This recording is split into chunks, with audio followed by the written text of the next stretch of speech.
Mabuhay. Mabuhay. Mabuhay. Mabuhay. Mabuhay. I'm Crystal May Adranza Mendez. I am Achilles Cabal. I'm Micaela Tena. I am Maria Angelica. And I'm Sharon Joy A. Verse. Today we're going to be discussing the Module 2, which tackles the importance of cultural diversity in workplace. So first, let's define workplace diversity. So this refers to the variety of differences between the people in an organization. So basically, it is the workforce composed of individuals with wide range of characteristics, including their gender, their religion, their race, ethnic group, age, sexual orientation, background, and their education. Moving forward to the four types of core dimensions of diversity. First is the internal diversity. Innate characteristics an individual is born with and generally cannot be changed, such as age, race, ethnicity, biological sex, and physical ability. So to make it simple, it is the traits that we are born with. It is about the qualities that lives inside us, the things that shape how we think, we feel, and experience in this world. Next, we have the external diversity, attributes that can change over time or through personal action, including education, religious beliefs, socioeconomic status, marital status, and geographic location.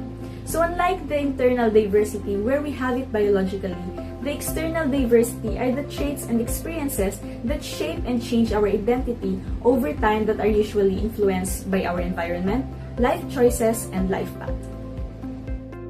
Next is organizational diversity. Differences related to a person's role within the company, such as job function, seniority level, department, and union affiliation. In simpler terms, this is your specific job, how long you've been there, department, or if you belong to a union. And for the last core dimension, we have worldview diversity. The unique perspectives and opinions shaped by past experiences, including political beliefs, personal history, and cultural outlook. Basically, it's diversity based on your personal experiences. And now that we've covered every core dimension of diversity, let's move on to our next topic, which are the key benefits. For our first benefit, we have the innovation and creativity. Diverse teams bring multiple perspectives to problem solving, leading to a 19% increase in revenue from innovation. Think of this as the result. When you mix different backgrounds, you get better ideas. Second is the financial performance. Companies in the top quartile from ethnic and gender diversity are up to 39% more likely to outperform competitors financially. This means that people from different backgrounds work together, they bring different ideas and perspectives that help business make better decisions and achieve a stronger result. Third is the talent attraction. 76% of job seekers consider a company diversity an important factor when evaluating jobs offers. This shows that people prefer workplace where everyone feels respected, valued, and included. Companies that promote diversity can attract more skills and talented employees. Lastly is the customer insight. A diverse workforce better reflect and understand the needs of global customer base.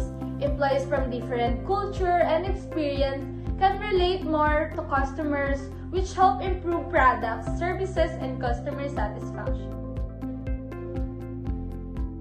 Now, moving on to strategies to promote diversity in workplace. We need strategies in workplace to ensure that we have respect, fairness, and better teamwork among employees. Mitigate bias. Train hiring managers to recognize and address unconscious bias in interviews.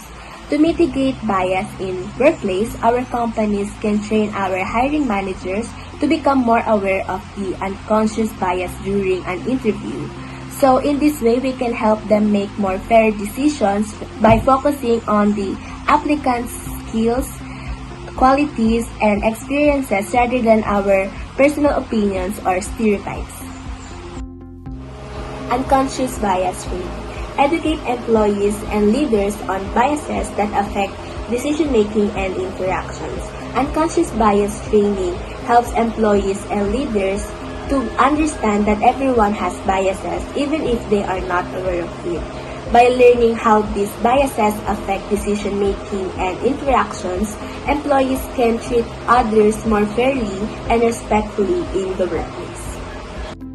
Inclusive leadership training. It empowers managers to lead diverse teams effectively. When a manager is trained in inclusive leadership, they are capable of communicating openly, respecting differences, and making sure that everyone feels valued and included at work. Inclusive language and celebrations. Encouraging the use of inclusive language and acknowledging diverse cultural holidays and traditions helps create a positive work environment. This shows respect for diversity and makes employees feel accepted, valued, and comfortable in the workplace. Next is foster inclusion. This means intentionally creating an environment where everyone feels safe to speak, share ideas, and can be respected no matter their background or role. This can be done by encouraging open discussion and practicing active listening without judgment.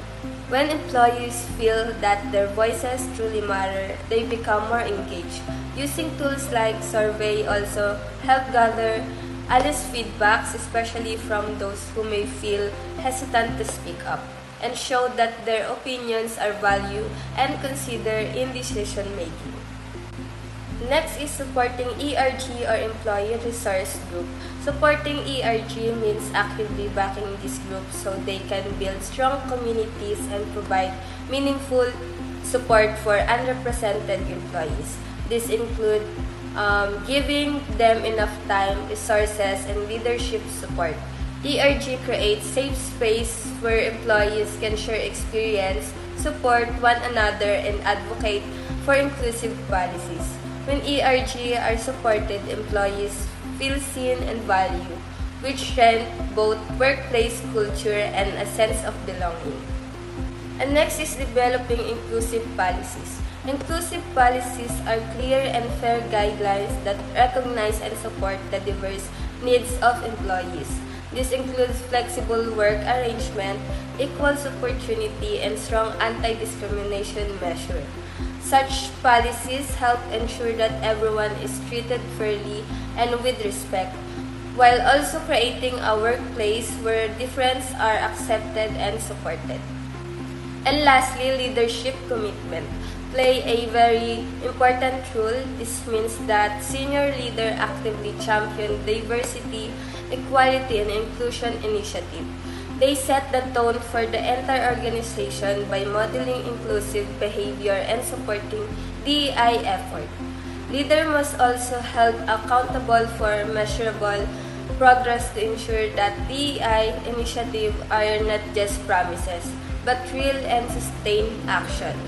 Together, this effort help create a workplace where everyone feels respected, supported, and empowered to succeed.